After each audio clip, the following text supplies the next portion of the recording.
In today's video, I'm going to teach you how to insert a calculation formula in Canva.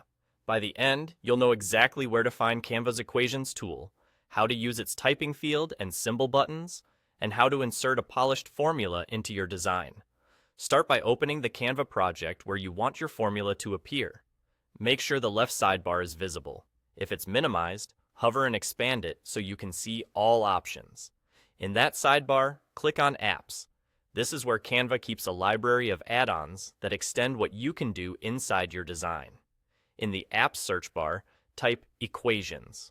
When the Equations app appears, click it to open. This app is designed to build clean, readable math expressions, so you don't have to fight with manual formatting. You'll see a typing field front and center. This is where you'll compose your formula. Just below it, you'll find a row of buttons that insert common mathematical symbols and structures for you. These are especially helpful for fractions, exponents, roots, and other elements that can be tricky to format by hand.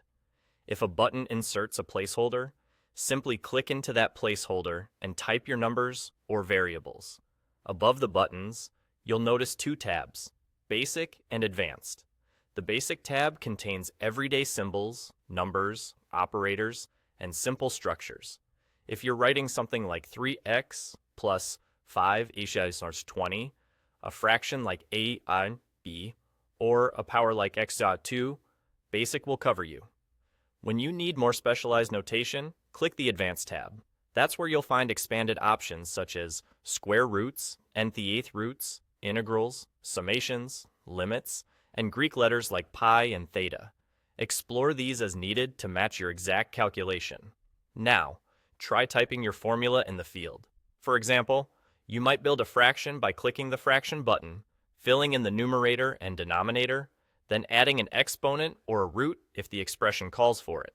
Combine typing with the symbol buttons so the structure stays clean and consistent. If you make a mistake, use backspace to delete or replace parts of the expression. Once your formula looks right in the preview, you're ready to add it to your design. Click the Insert Equation button below. Canva will place the finished equation onto your canvas, where you can position it like any other element. You can resize it by dragging the corners, align it with your text or images, and keep your layout tidy for presentations, worksheets, or reports. That's all there is to it. Open your project, go to Apps, search for Equations, build your formula using basic or advanced tools, and click Insert Equation to drop it into your design.